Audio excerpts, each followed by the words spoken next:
Hello y'all, this is my discussion thread video for the Jacksonville flight scenario for Liberty Aviation 315. So the overview of the flight is it's a VFR flight that is just a local flight.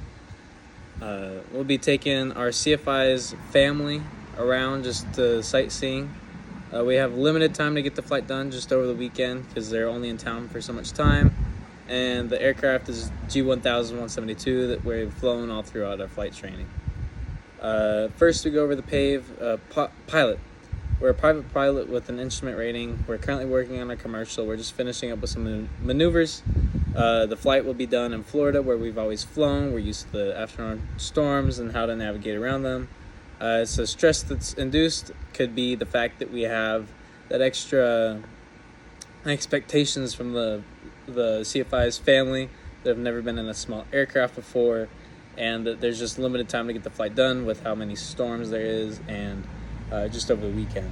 The aircraft itself will be, like I said, a 172 with the G1000s. We're proficient with the G1000s and how the G1000 flies and how the 172 works and all the quirks that comes along with that. However, we have yet to fly this plane at max gross weight. We've only ever flown with two people in it, me and my instructor. Have not had two passengers in the back yet, so we're not exactly sure what kind of performance we'll be getting out of that. We're used to the flight environment. Like I said, we've flown all of our flights in Florida. We're used to how the storms work in the afternoon, how to navigate around them. But again, the extra stress of having two other people that aren't familiar with how small planes work, aren't familiar with staying below the weather. We can't go above the weather. It's just a 172. That adds on to that. The environment, we're used to the environment. We're used to the storms. We're located in Jacksonville. The storms are north of where we are, and the storms are north-northwest, or moving north-northwest. We might get cut by some rain, but it's very hot, very humid, which messes with the airplane's performance just because, as we know, as the weather gets hotter, molecules move further apart, and it requires more of those molecules to produce that same amount of lift. Just how airplanes work. Same with the carburetor. Hot air is less air. So that hot air, less air in the engine, less performance out of that. External pressures, there's quite a few here. We have the CFI's family, their expectations of that flight. We're flying the plane at max gross weight. We have a limited time to do this flight, and we know that the storms on the radar is showing everything is north of us. However, it's not as far north as I'd like. We've got to stay at least 20-25 miles away from these storms. It doesn't look like that on the radar. We don't know what or how reliable these radars are, because we don't know if there's just a bunch of clouds in the air. We don't know if it's VFR. We have the METAR that's showing, but we don't have, obviously, that anything is further than the winds aloft chart that's showing us that, yeah, the winds are moving to the northwest. Final decision is we're not going to go. There's just a lot of variables that comes with this flight. First off, this is a fairly odd scenario, I believe. Have my flight instructor's family want to tag along for a flight that I'm paying for, because I'm still a student at this school. We're working on my maneuvers. It's supposed to be a flight about me.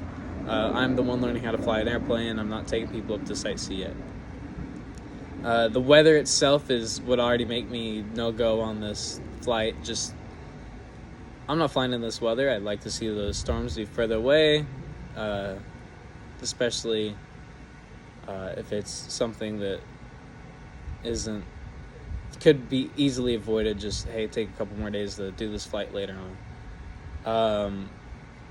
The passengers themselves, they're not used to that environment. We'd have to brief them before, hey, this is how this flight's gonna go. Just adds to the confusion. It's not something that I'm doing. That's something that the flight instructor would do. It's not my choice.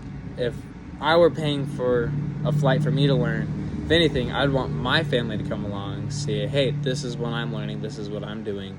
And again, I would say no just because of the weather. I'd wait for a better day, just whatever. Continued on with these decisions. I'm going to pass on the flight just because the instructor's family's coming aboard. Bad weather for that specific weekend in Jacksonville. Effectiveness of the flight training. So with the flight instructor's family coming along, that would take away greatly from what I'm learning and what I'm experiencing from the flight instructor, just because he's busy talking to his family. He's showing them around, saying, hey, look, here's this, here's that, blah, blah, blah. It just doesn't seem like a really great use of my time, especially because I'm paying it for it hour by hour. I'd rather have it just be me and him, get some more one-on-one time, and be able to learn some more from that. The questionability for legality is definitely something that I'd look into more. I would maybe talk to not necessarily a lawyer, but just someone that knows the regulations better than I do. I'm not a professional in this stuff. That's why I'm in school with y'all. But just the legality behind the regulation 119.1e, it says that we can operate flight instruction under this regulation, as well as flight tours or sightseeing flights within 25 nautical miles. However, with those two combined together, that just adds to the complication.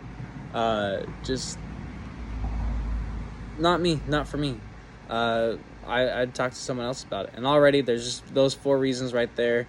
They all kind of just add on to each other. We got the 3-strike rule, 3 things going wrong with the flight, and we're done. This is already 4 right here. And with those 4 decisions, they all just kind of build up on each other. I mean, first I want to get as much use out of it. The bad weather already, we won't get as much use out of the flight. The instructor's family, we're not used to that airplane. We want to get as much use out of the flight. The regulations, it's a whole another thing. But yeah, so just based off of these alone, I think is a good enough reason to say, yeah, I'm not comfortable with this flight. I'm not going to do the flight.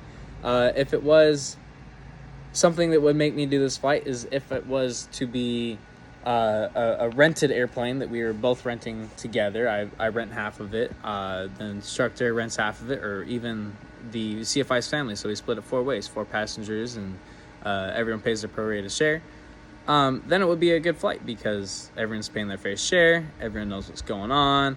We wait possibly till another weekend or another day where there's no storms. These storms are further away, and it just produces a better environment for everyone else. Be more safe, be more precautious, and it really mitigates a lot of that stress and implications that we have with this specific scenario for this weekend.